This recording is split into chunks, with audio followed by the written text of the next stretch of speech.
This is going to be a quick little video.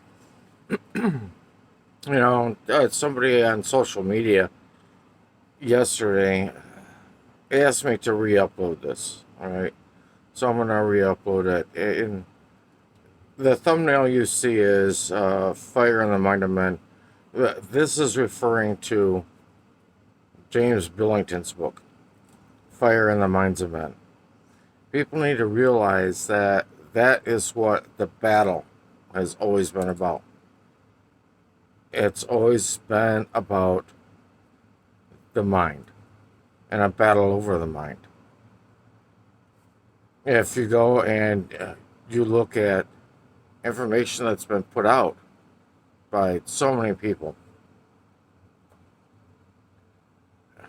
that's what they've always been after.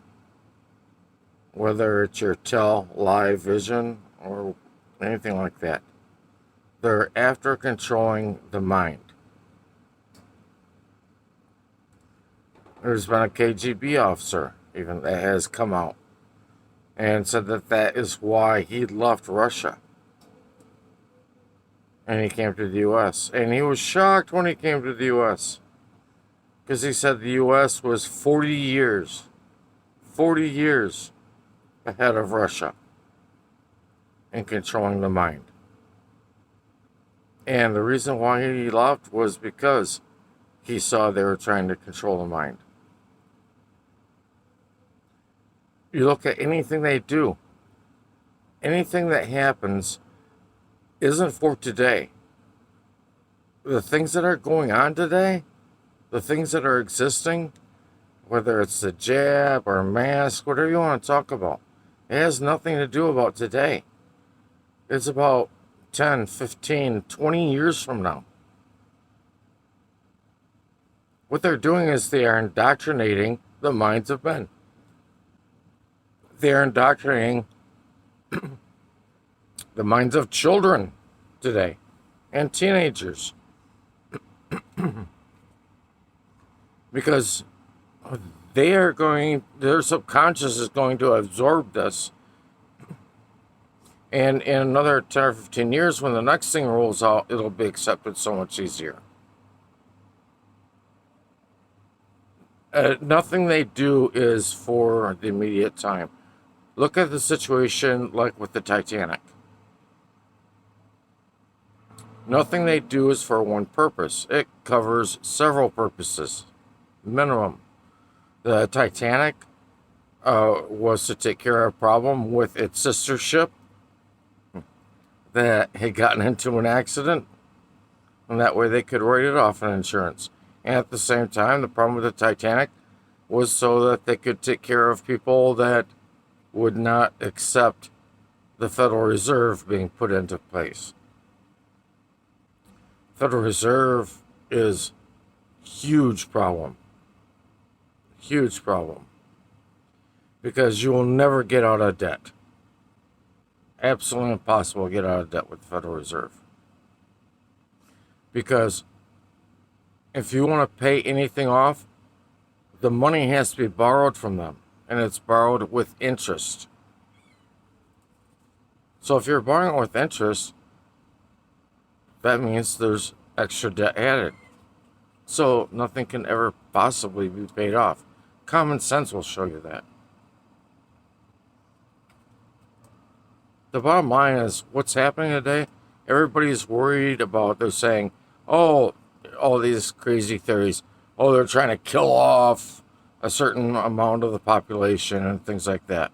No, that's not it at all. You don't get it.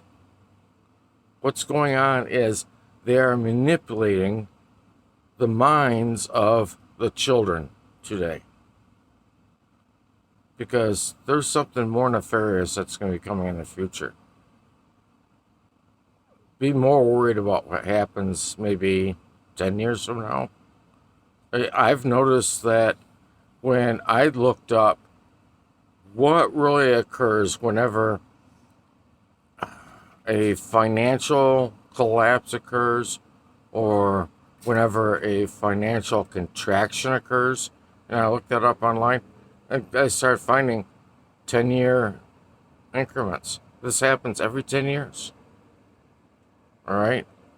That's the way this financial system is set up.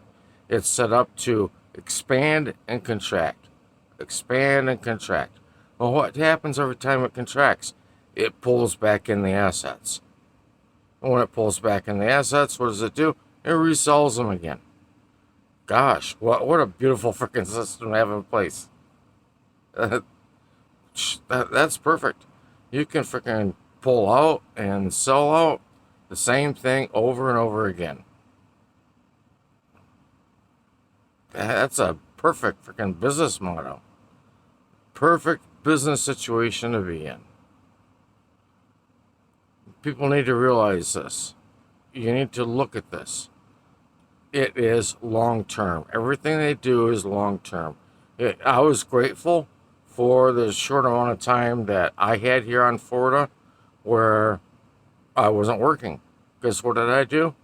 I wasn't working due to a supposed pandemic. I had known about things like that in the past, but very vaguely. So what I did during that time is I started looking those things up. What really occurred during those times. And what I found was nothing like what we're seeing today. Nothing at all like what we're seeing today. Everything they do is for the next generation or two. They're planning for the future. They don't care about what happens today or tomorrow or next year. They care about what they're going to have in place 10, 20, 50, 100 years from now. People need to realize that. Quit living in your bubble. Quit living in your bubble and realize that the system is looking towards a bigger plan. Period.